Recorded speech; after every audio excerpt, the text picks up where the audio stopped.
presenta Pronto con su nueva campaña El valor de prestar.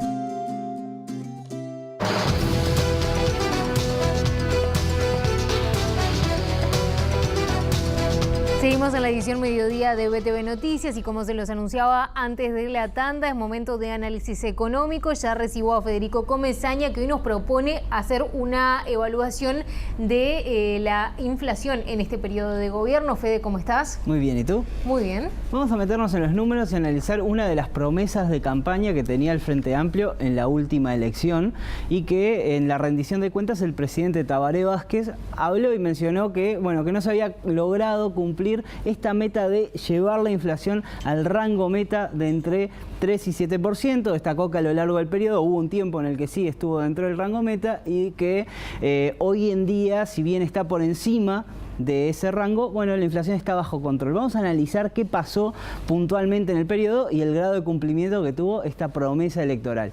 Empecemos con los números. Analicemos la primera placa que preparamos en la que vemos la evolución de la inflación y tenemos marcado el rango meta. Allá el gobierno arrancó en marzo de 2015 con una inflación de 7,6 y luego empezó a subir y subió de forma acelerada hasta llegar a un 11% de inflación. O sea que tenemos a lo largo del periodo 6 meses marcados donde la inflación estuvo por encima del 10%, algo que el propio presidente marcó como que la inflación estaba controlada y nunca había llegado por encima del 10%. Hubo 6 meses en los cuales la inflación estuvo por encima del 10%, pero fue una suba circunstancial y hoy en día ya está lejos de esa cifra. Luego empezó a bajar y bajó hasta adentrarse en el rango meta por unos 13 meses en total a lo largo de este periodo.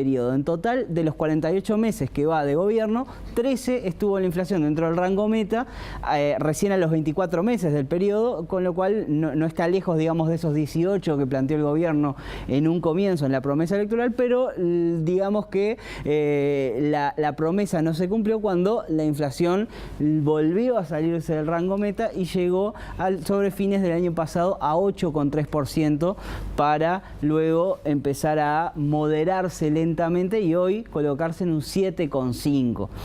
Esta inflación, en definitiva, esta variación de los precios y en cierta medida en el último tramo por fuera de lo que esperaba el propio gobierno y lo que estaba incorporado en las expectativas de los analistas, llevó a lo siguiente, a la segunda placa, donde vamos a analizar el poder de compra de los salarios. En particular, el primer año de gobierno, mantenía un crecimiento leve del salario real en línea con una economía que prácticamente no crecía. Luego 2016 hubo un salto, un 3,3%, más en línea con el ritmo de aumento que venía teniendo el salario real. Luego una desaceleración a 1,3% y por último, en el último año, un crecimiento de apenas 0,2%.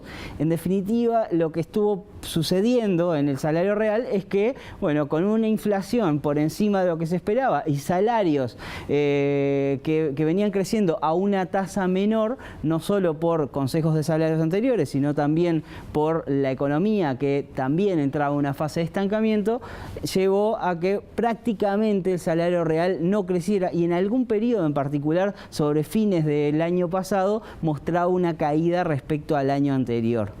La inflación en particular afecta principalmente, si bien a los trabajadores en general y a la economía en general, es cierto que afecta a los trabajadores que no están sindicalizados, a los trabajadores en negro que tienen mayor dificultad para negociar aumentos salariales en línea con el aumento del costo de vida. Por último, vamos a analizar, qué es lo que ven los analistas para lo que queda del año y sobre todo para lo que queda de este periodo de gobierno y el arranque del siguiente. Si vemos la tercera gráfica, lo que tenemos es los resultados de la última encuesta de expectativas económicas que hizo el diario El Observador y ahí tenemos marcados 2019 y 2020 con una leve, tendencia a la baja respecto a los datos actuales. No se espera que se vuelva a alcanzar el 8% de 2018, pero estarían los datos en línea con este 7,5 que tuvimos en febrero y ahora, se esperaría 7,3 para 2019, 7,2 para 2020, acercándose al rango meta, al techo del rango meta, pero sin adentrarse por lo menos en el horizonte que proyectan los analistas.